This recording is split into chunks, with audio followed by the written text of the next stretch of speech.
Zimbabweans are using the nation's gold-backed currency for 40% of payments compared with 20% when it first started in April. This was said by Finance Permanent Secretary George Guamatanga during a mid-term fiscal policy review breakfast meeting organized by the Zimbabwe Economic Society and Frederick Ebert Foundation in Harare earlier today. The event was meant to address the concerns by industry and ensure collaboration between private sector and the government. Now, I was on the ground earlier today and filed the following report.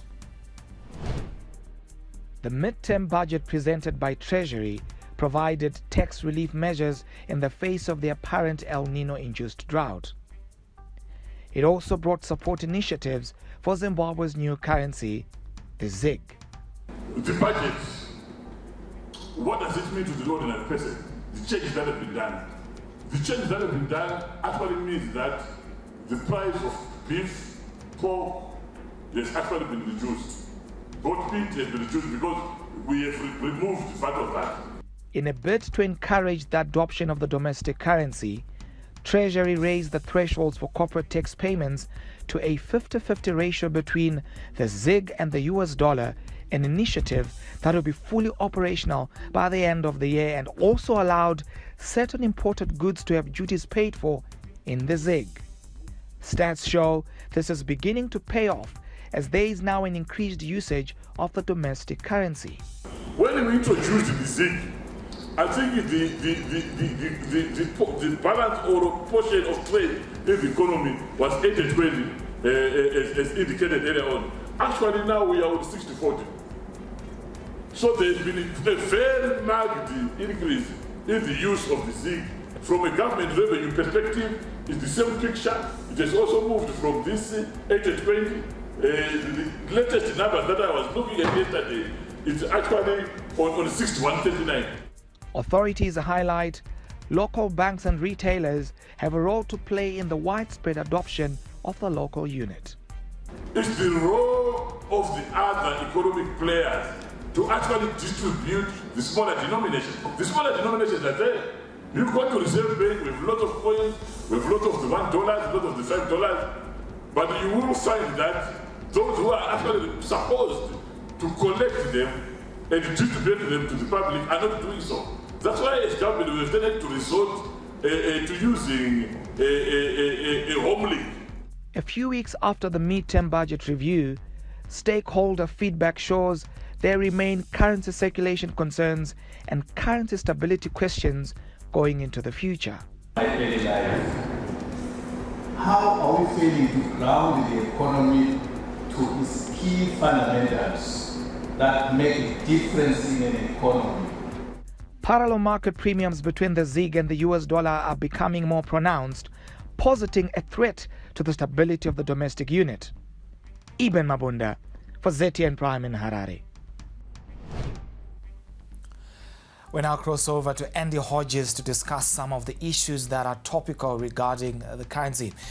Good evening, Andy. There is a concern that the ZiG is depreciating, as reflected, of course, on the black market in the past weeks. You asked the Permanent Secretary, George Guamatanga, about the issue. What is the position?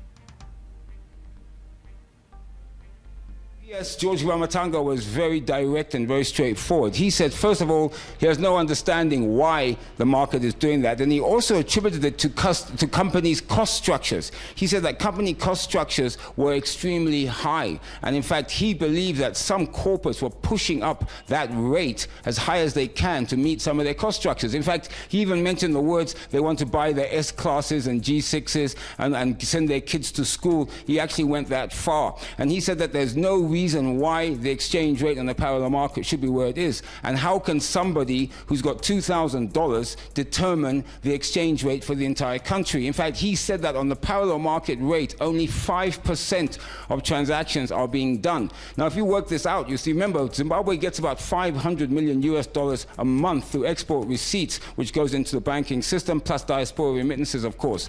But the issue still remains the fact that addressing the fact that citizens cannot access currency But the permanent secretary is adamant. He says that the parallel market shouldn't be there, which I probably agree with him, it shouldn't be. But also he gave the reasons why it is there. And the fact is this, and he's right, it's a very thin market being determined by very few people. And of course, the corporates and financial directors, according to the PS, are jumping in and driving prices. I further asked him about why shops should be giving us coupons as change. Is there enough change? He said, look, there is enough money out there in the marketplace, and in fact he believes that retailers shouldn't be giving out coupons, because in a way they're creating money, they're creating notes and coins by giving coupons out. So that, he believes, shouldn't be happening, and they should be giving change, whether change in US dollars if possible, or change in ZiG.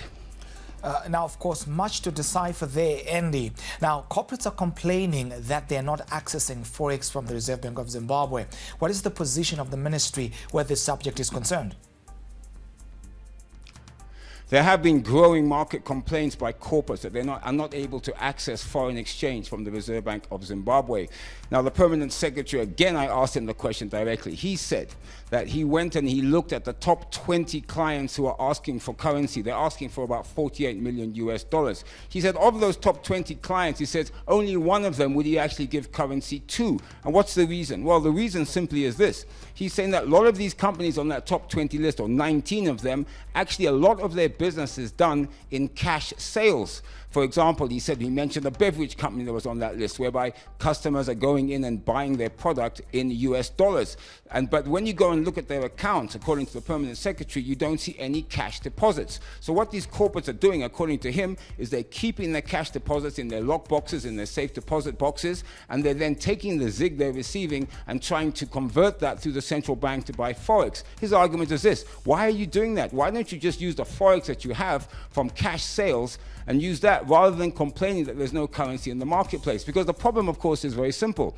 If the message goes out there's no foreign exchange at the central bank, it obviously can create instability in the market. But actually, his argument is that it isn't about foreign exchange in the market. Remember that number, 500 million US dollars a month is coming into the Zimbabwe from export receipts. It isn't the amount of currency that's there. The fact is that he believes corporates are being duplicitous, and they should be using their foreign cash balances by depositing them and using them to pay their suppliers, rather than keeping them under the bed, so to speak, under the table, so to speak, and then going to the central bank with their ZiG to buy. He believes that's wrong. Konapo, ipapo pa ZTN Prime, DSTV channel 294, the place to be.